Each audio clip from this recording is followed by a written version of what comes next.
My name is Malcolm Elijah Thornton. I'm 68 years old, and I never imagined that the most hurtful words of my life would come out of my own son's mouth. It was during a dinner at his in-laws' house, right in front of their entire affluent family, when he said with a dismissive tone, "My father was never anybody." Laughter filled the dining room. But the next day, a major newspaper ran a story that made their blood run cold. Welcome to my channel. I share new life stories here every day, and I'd really appreciate it if you hit subscribe and liked my video. Now let's jump back into my story. I'm sure you'll love it if you keep listening till the end. Now let's go back to that night that changed everything. It was a Saturday in October. I was wearing the only dress shirt I own, the one I save for special occasions. My son, Darius, and his wife, Sophia, had invited me to dinner at her parents' mansion in Buckhead. I live in a simple, modest, but respectable apartment in my Decatur neighborhood. I have always preferred simplicity. When I arrived, I immediately noticed the looks.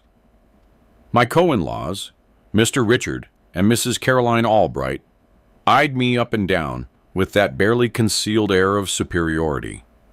The house was imposing. Crystal chandeliers, Italian marble floors, and paintings that probably cost more than everything I own. Or so they thought.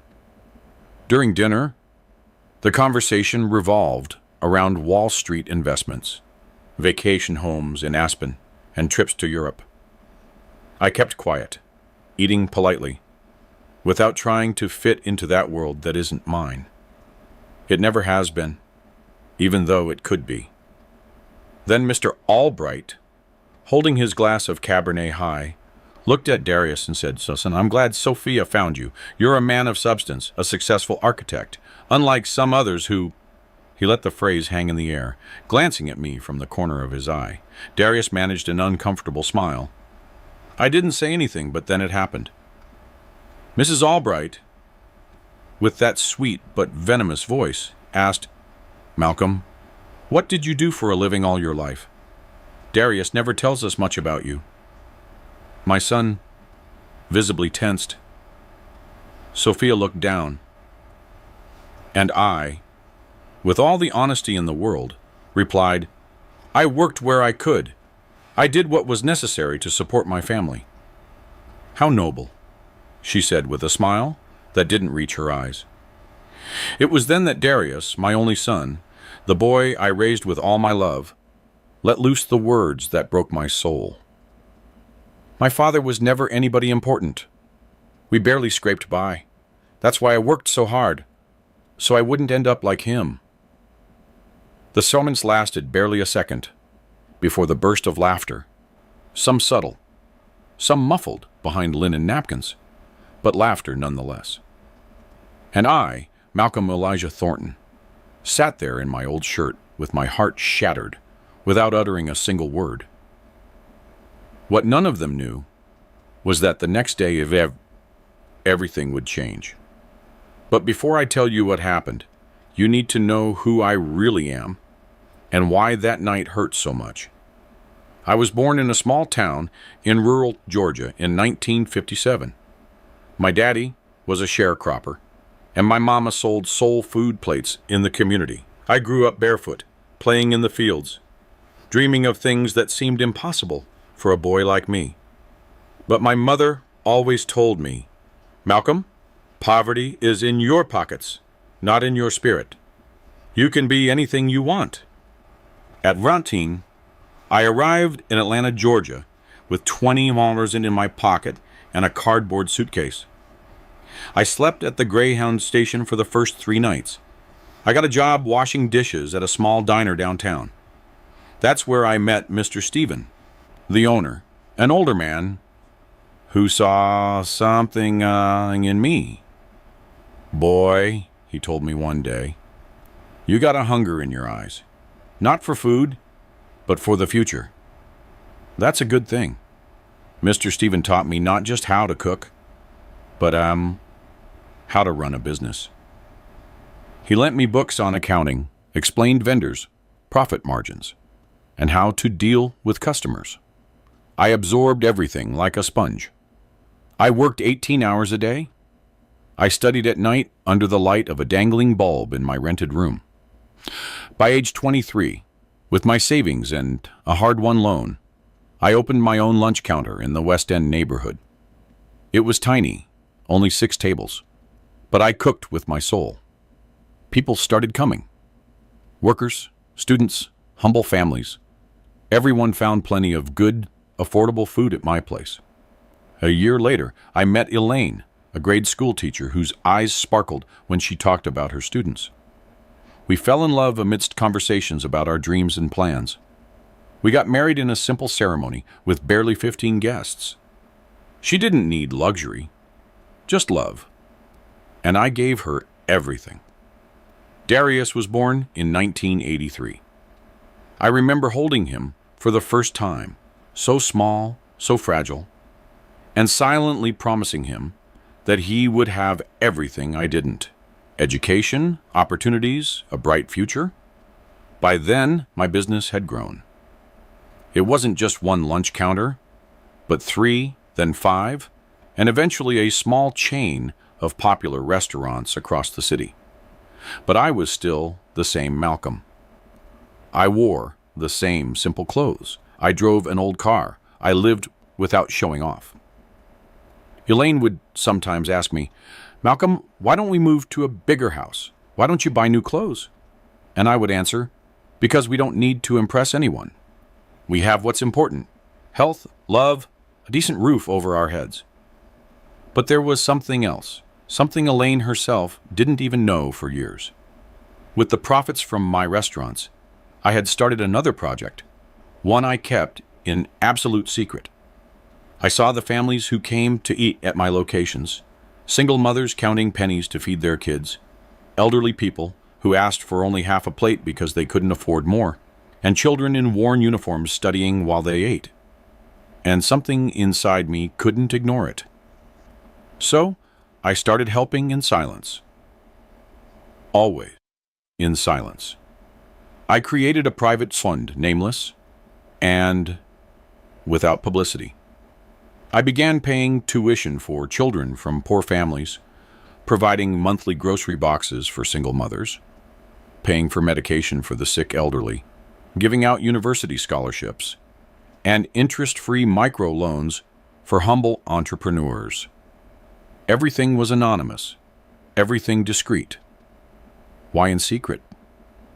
Because I remembered the barefoot boy from Georgia. I remembered the humiliation of poverty, the looks of pity. I didn't want anyone to feel shame when receiving help. I wanted them to feel dignity. Darius grew up knowing nothing of this. To him, his father was simply the owner of a few restaurants. I dressed modestly. We lived simply. He attended good schools, yes, but not elite private ones, just good, honest schools where he could learn values. When Darius turned 15, Elaine became sick. Cancer. She fought for 4 years with a bravery that still breaks my heart to remember. I spent whatever was necessary on her treatment, but money couldn't save her. She died in my arms when Darius was 19 and studying architecture. "Take care of our son," she whispered to me in her final hours. "And never change, Malcolm. You are good. That's what matters." After losing her, I threw myself even more into my quiet work of helping others. It was my way of honoring her memory. Elaine had dedicated her life to teaching poor children. I would continue her legacy in my own way. Darius graduated with honors. I was proud of him. He got a job at a prestigious architecture firm. He started earning good money, and then he met Sophia. Sophia came from a wealthy family. Her father owned several companies. Her mother had been a model. They lived in a different world. And slowly, I saw my son start to change. He began to feel ashamed of me, of my simple clothes, my modest apartment, my way of speaking without those sophisticated terms that Sophia's family used. "Dad," he told me once, "why don't you buy a suit? Why don't you get a new car? People think that I'm poor." I completed for him. I don't care what people think. But he did care, and increasingly so. His in-laws never accepted me. To them, I was the poor father, the one who had barely managed to give his son a decent life. They never imagined the truth, and I never told them. Perhaps it was a mistake. Maybe I should have been more open, but I always believed that actions speak louder than words, and that respect is earned by character, not by bank balance. Until that October night, when my own son humiliated me in front of everyone. The first signs of his rejection were subtle. So subtle that at first I wanted to believe I was imagining things. Darius started visiting me less. Phone calls became shorter, more spaced out. He always had an excuse. Too much work, an important project, a dinner with clients. The first time I met Sophia was at a cafe in Midtown. She arrived impeccable, wearing a dress that likely cost more than my rent for 3 months. She greeted me with a polite smile, but her eyes evaluated me in seconds. I was wearing my clean jeans and a cotton button-down shirt. To me, it was respectable clothing. To her, it was evidence of my status. "A pleasure, Mr. Thornton," she said, barely extending the tips of her fingers. During that meeting, Darius was tense. Every time I spoke, he quickly changed the subject, as if my words embarrassed him, as if the thick drawl from back home was something he needed to hide. "My dad had to work really hard," Darius explained to Sophia, with a smile that wasn't one of pride, but apology. The following months were worse. Darius asked me not to visit his new apartment in Sandy Springs. "It's being renovated, Dad. Let's meet at a restaurant, okay?" I agreed, even though I knew he was lying.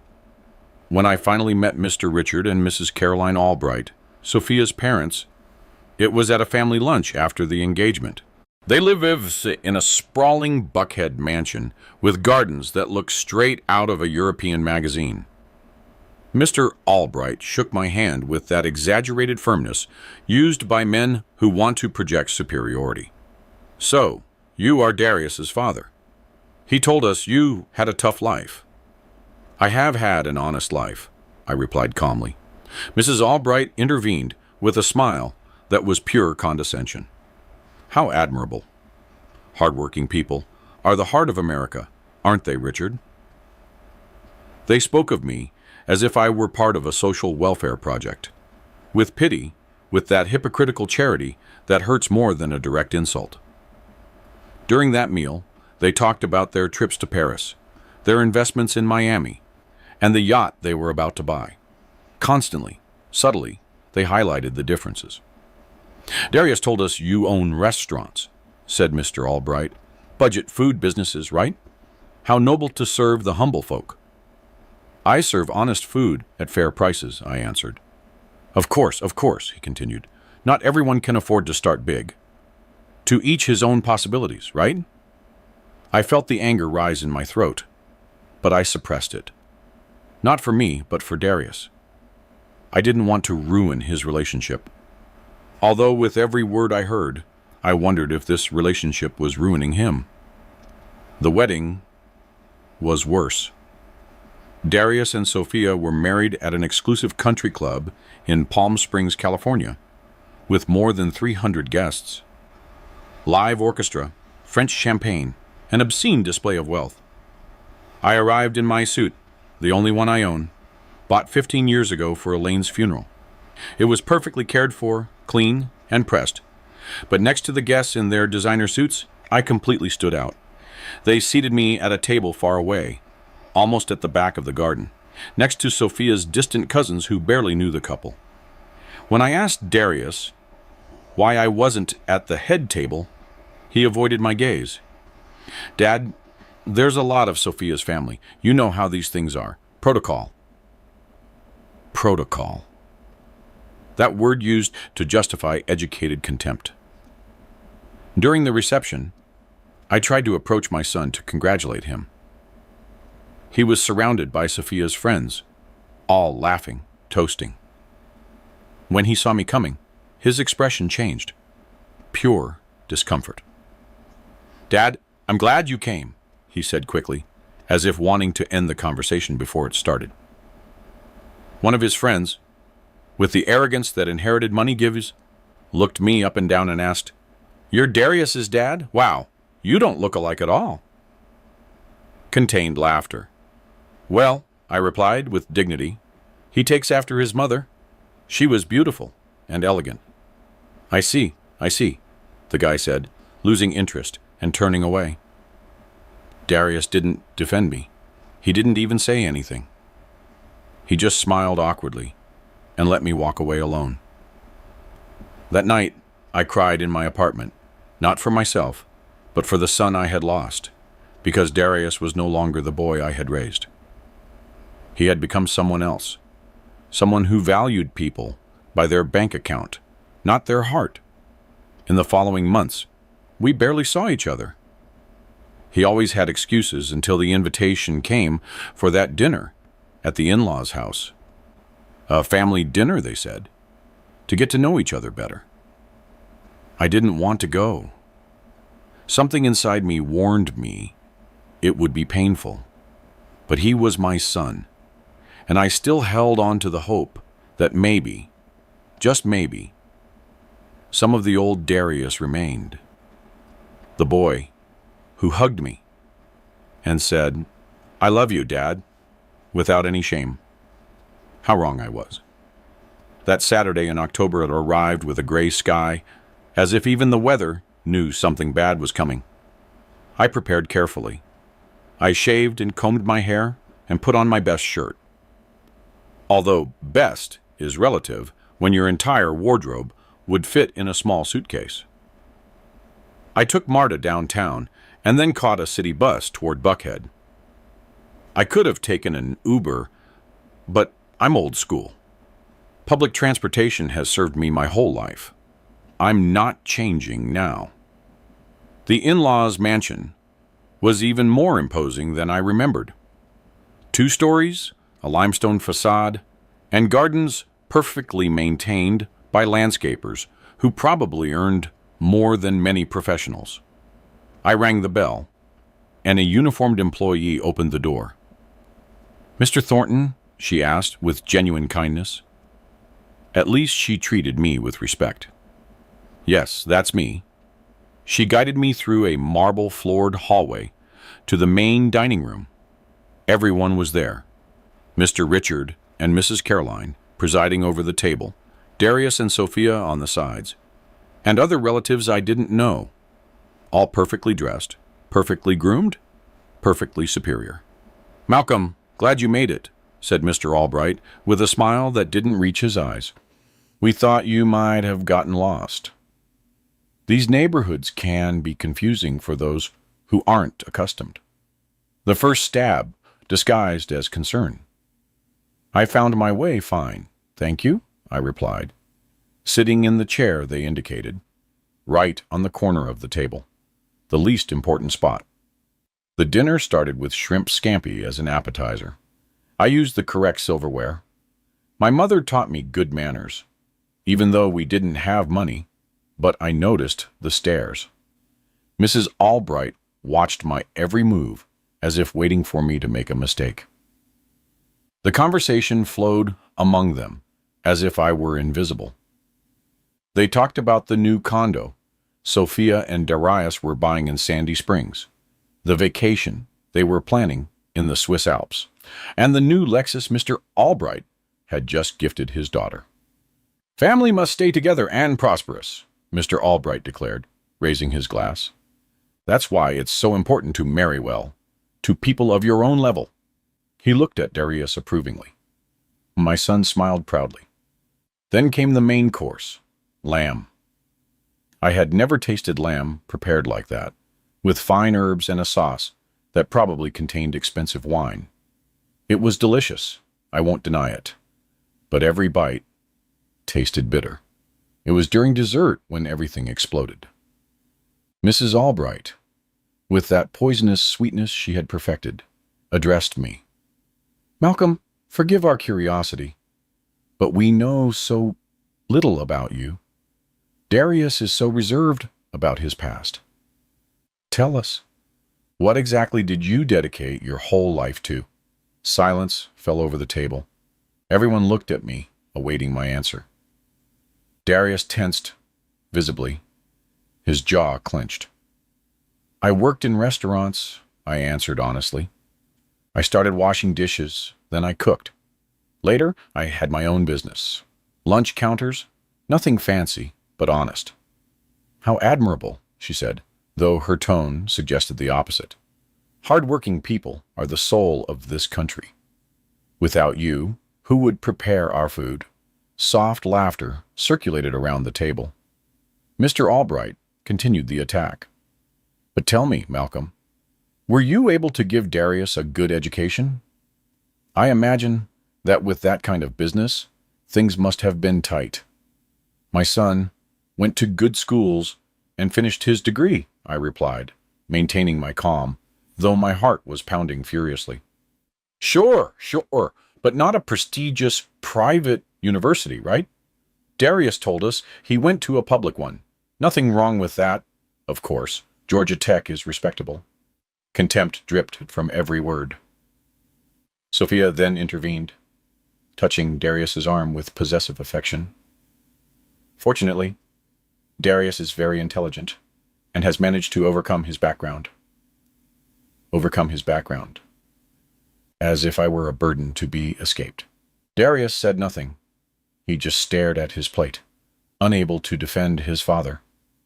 Then Mr. Albright, emboldened by the wine and everyone's complicity, launched the question that sought the definitive blow.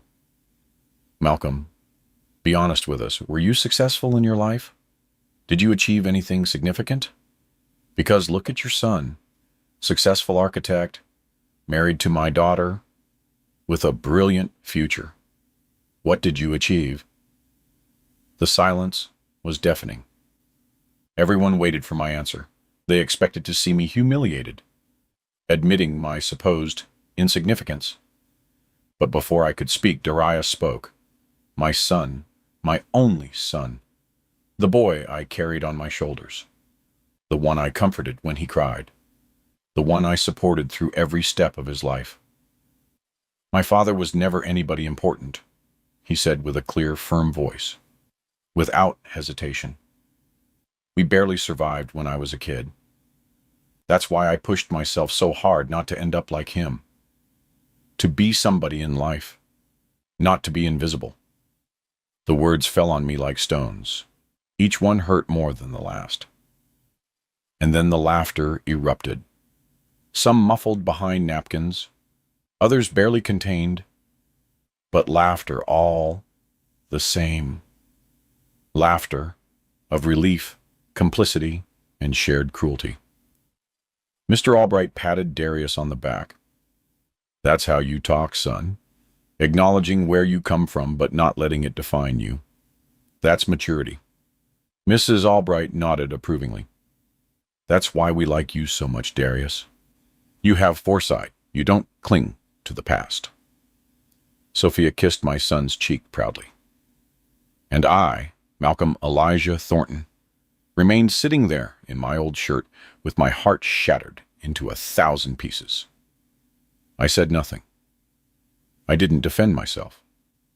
I didn't shout all the truths that would have shattered their arrogance. I just stood up slowly, folded my napkin carefully, and said, with all the dignity I had left, "Excuse me, I think I need to leave." "You're going already?" Mrs. Albright asked, with false concern. "But we haven't even had the digestive." "I have an early start tomorrow," I lied. "Thank you for the dinner." Darius didn't look at me. He didn't even look at me when I left that house. When I walked alone through the dark streets of Buckhead, looking for transport to return to my world, the world where I supposedly was never anybody. That night, I got back to my apartment and sat on my old couch. I didn't cry. I had no tears left, only a deep sadness and a question that tormented me. Where did I go wrong? How did I fail as a father for my son to despise me like that? But destiny, that unpredictable judge, had other plans because the next morning, everything would change in a way none of them imagined. I couldn't sleep that night. I stayed sitting on my old couch until the dawn began to paint the windows of my apartment orange. Darius's words echoed over and over in my head. My father was never anybody important, nobody important. I thought about the 847 university scholarships I had financed over the past 20 years. I thought about the 3,200 monthly grocery boxes I sent to needy families. I thought about the 156 interest-free microloans I had granted so that humble people could start their own businesses. I thought about the 92 surgeries I had paid for people without health insurance. Nobody important, maybe to my son. But to those families, I was the difference between hunger and food, between dropping out of school and getting an education, between despair and an opportunity. I poured myself a cup of coffee and sat by the window. Sunday dawned peacefully in Decatur, families leaving for church, street vendors setting up their stalls. The daily life of common people, my people. At 9 in the morning, my phone rang. It was an unknown number. I usually don't answer, but something made me pick up. "Mr. Malcolm Thornton?" asked a professional male voice. "Yes, that's me." "This is Robert Marshall from the Atlanta Journal-Constitution. Mr. Thornton, we've been investigating an extraordinary story for 6 months, and we finally managed to connect all the dots. You are the anonymous benefactor, aren't you?" My blood ran cold. For 20 years, I had maintained absolute secrecy. I used shell foundations, intermediaries, and separate bank accounts, everything so that no one, absolutely no one, would know I was behind those acts of charity. "I don't know what you're talking about," I replied automatically. "Mr. Thornton, with all due respect, we have documents. We traced transfers. We spoke with beneficiaries. We investigated the shell companies. Everything points to you.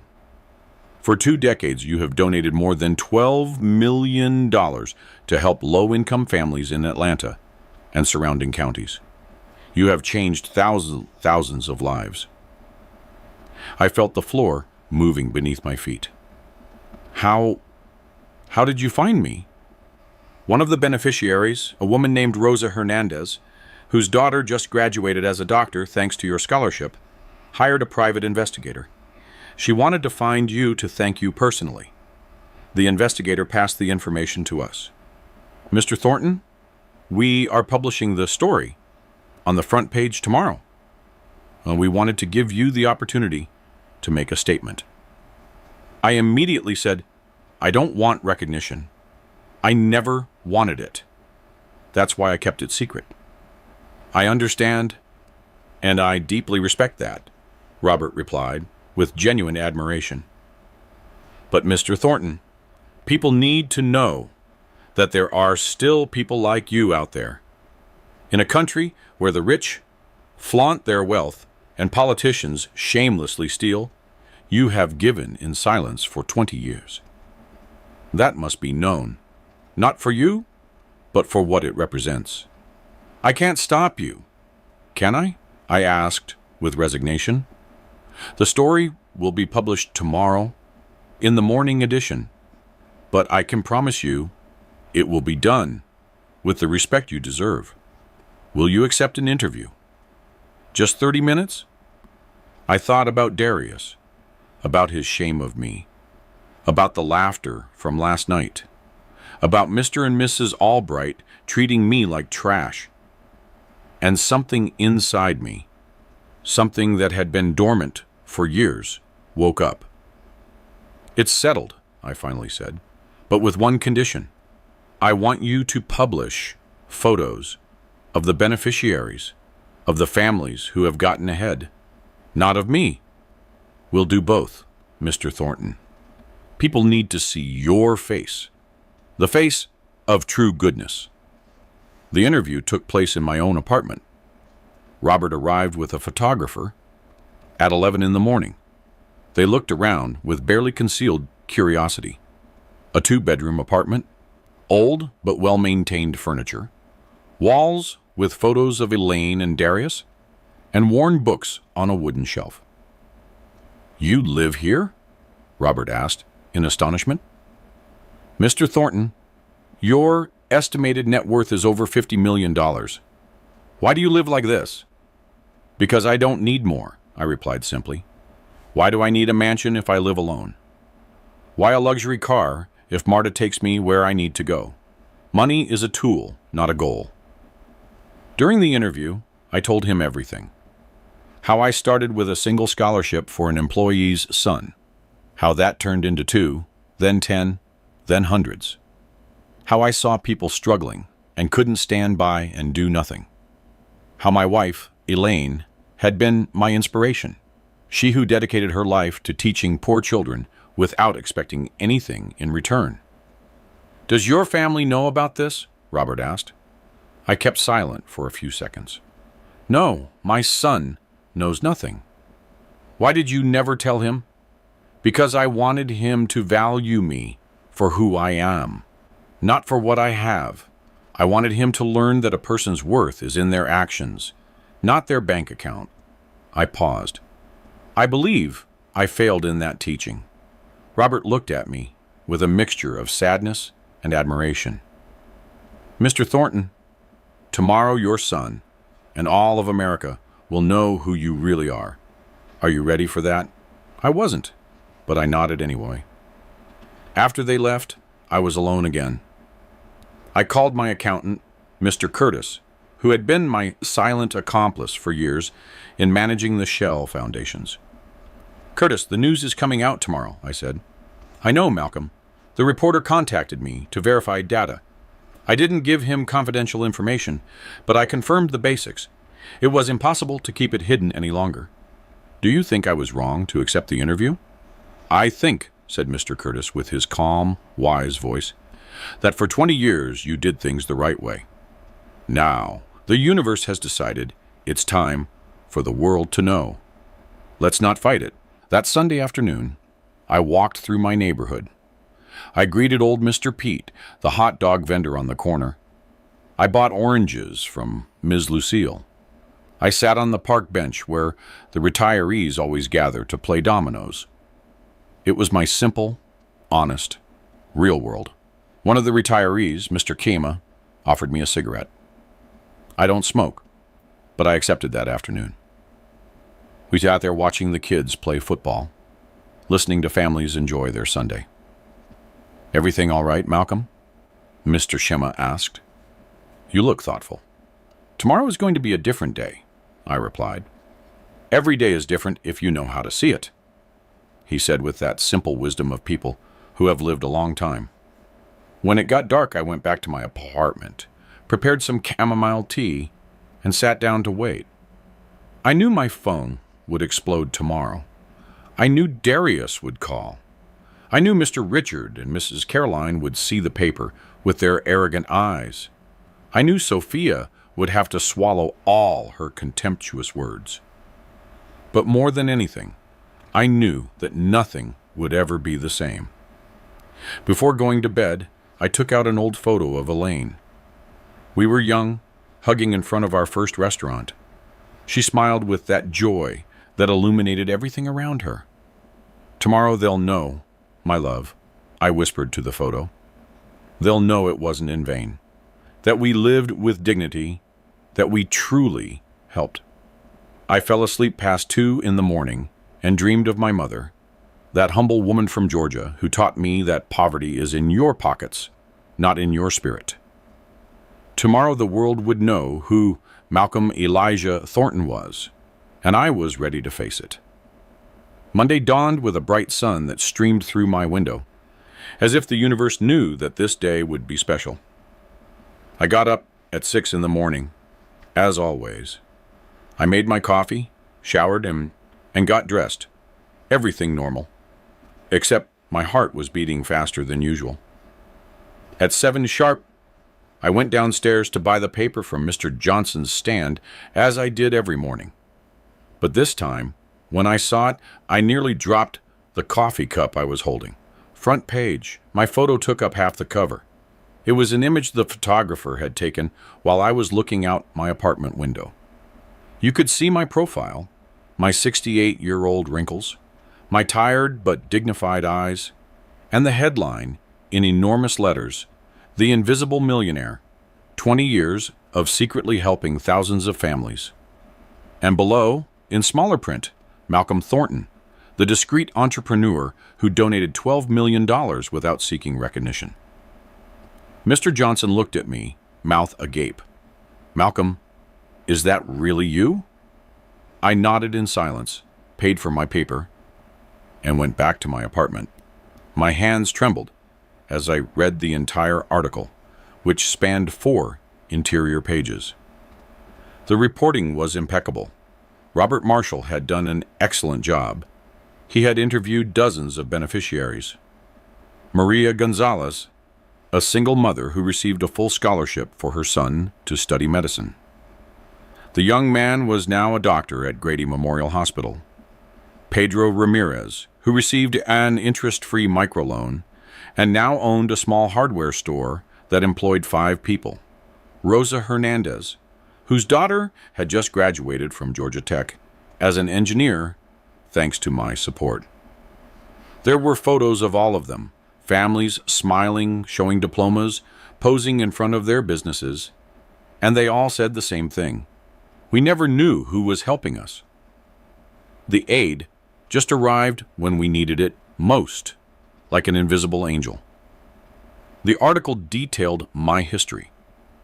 The barefoot boy from Georgia, the dishwasher who became an entrepreneur, the man who preferred to live modestly so he could give more.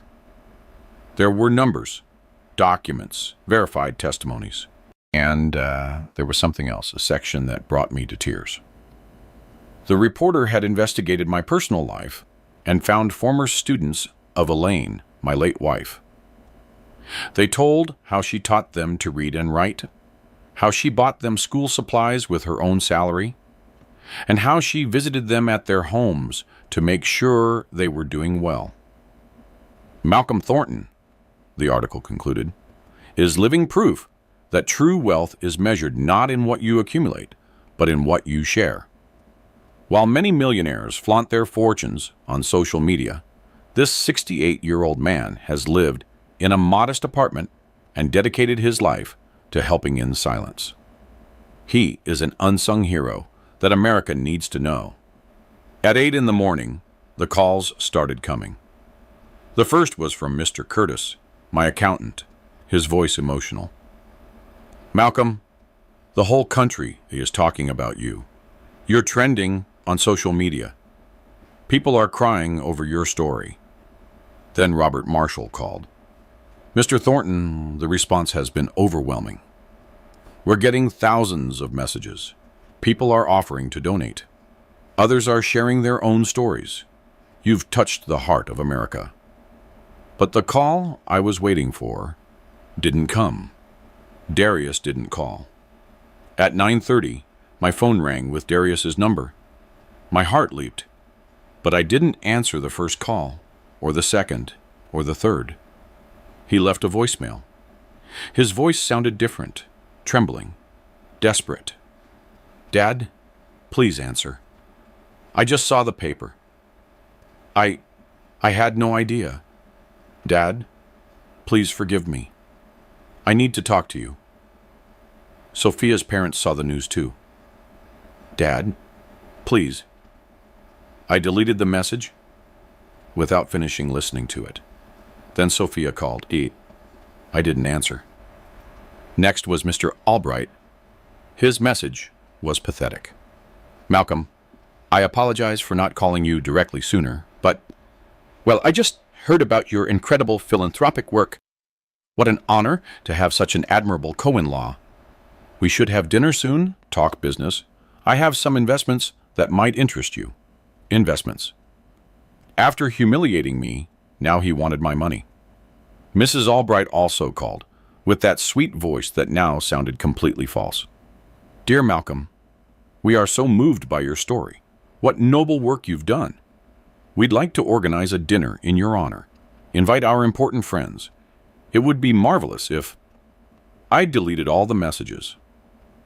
At noon, my doorbell rang insistently. Through the intercom, I recognized Darius's voice.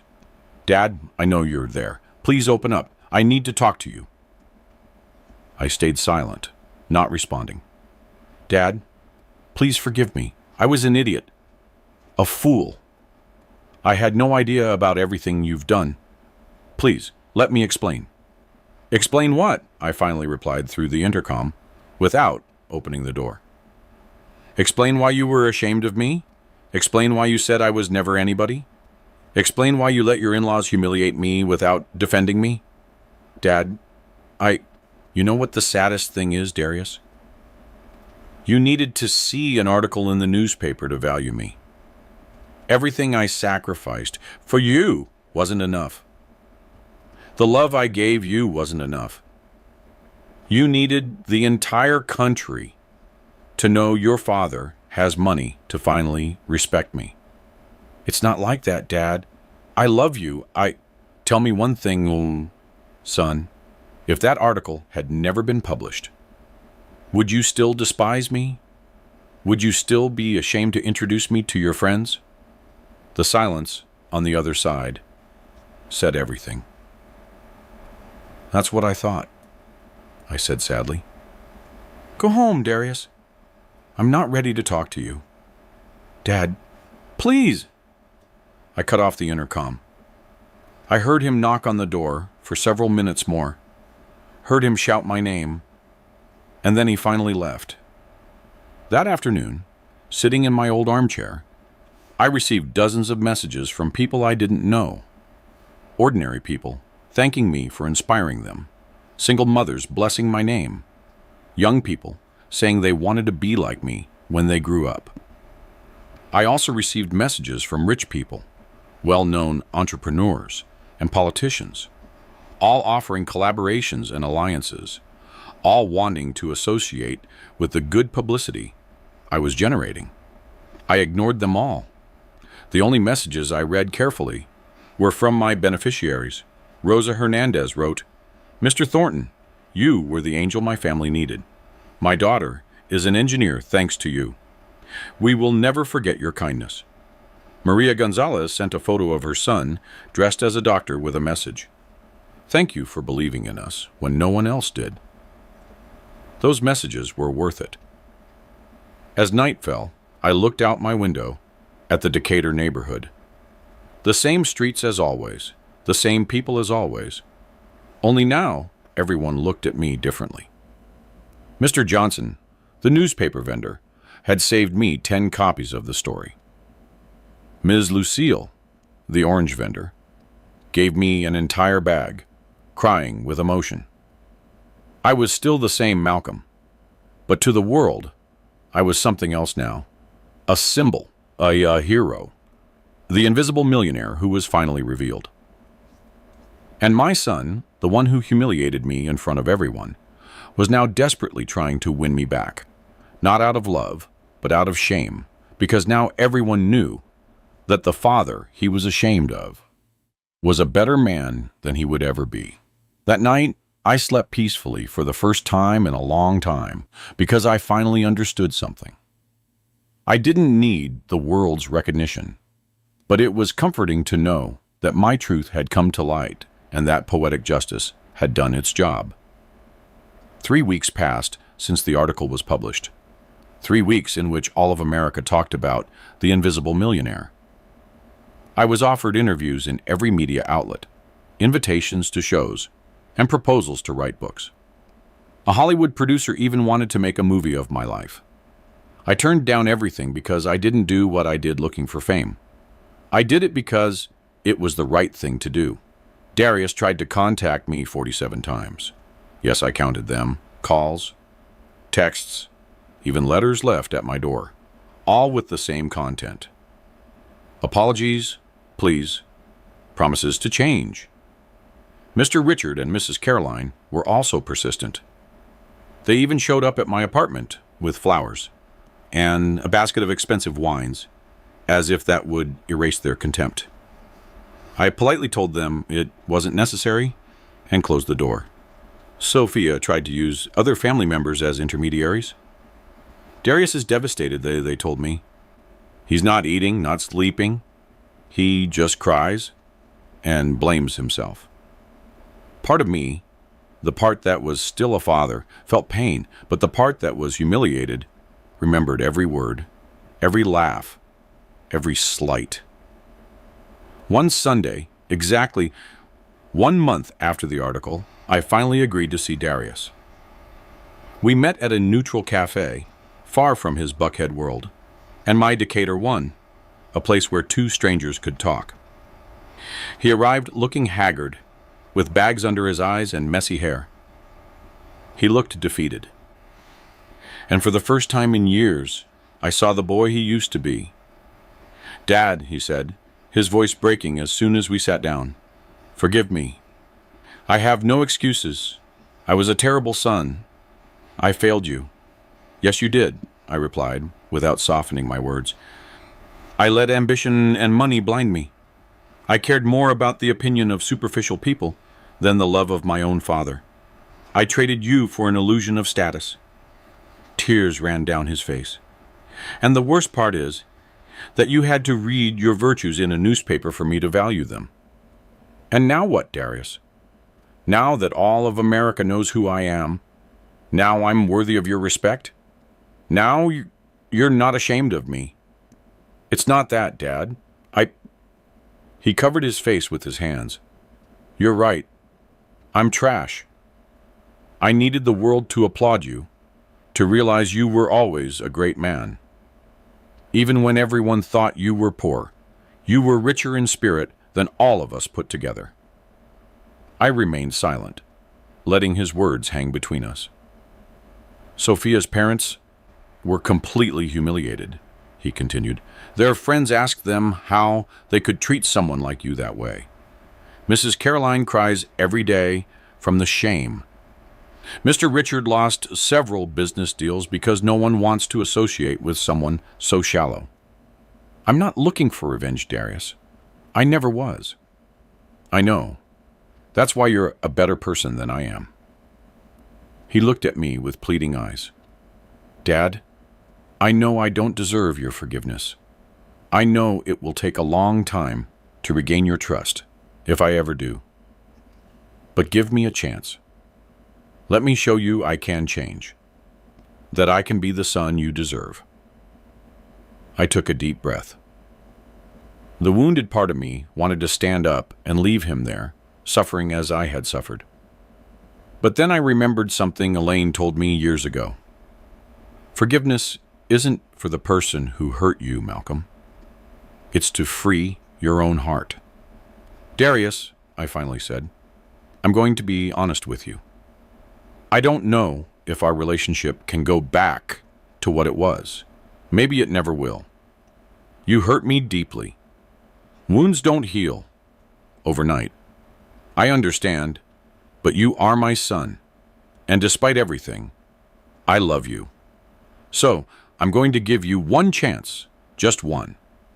Not to prove that you respect me because I'm rich or famous, but to prove that you understood the most important lesson I tried to teach you. That a person's worth is in their character, not their bank account." Darius nodded, crying now without shame. "And there are conditions," I continued. "I don't want you to approach me for money. I don't want you to use my name for business deals. I don't want you to introduce me as the invisible millionaire to your friends. If you're going to be in my life, it has to be because you love me as your father, not for what I have. I accept everything, Dad, everything. We embraced in that cafe. He cried on my shoulder as he did when he was a child. And I, though still hurting, patted him on the back. Because forgiveness is a process, not an event. The following weeks were difficult. Darius had to relearn how to relate to me without prejudice. He distanced himself from Sophia's parents and set boundaries. Sophia herself had to do some soul-searching about her own values. I continued living in my Decatur apartment. I kept wearing my simple clothes. I kept taking MARTA. I remained Malcolm, the same as always, because true wealth was never in the material, and my philanthropic work continues. Now with more visibility, yes, but with the same purpose: to help without expecting anything in return. Today, as I write this story, I am 68 years old and have a lesson to share. Never let money, status, or the opinion of others define your worth. Live with dignity, help when you can, and remember that at the end of life, the only thing that matters is how many hearts you touched, not how many zeros you had in your bank account. My mother was right. Poverty is in your pockets, not in your spirit. And I, Malcolm Elijah Thornton, was always rich where it truly matters.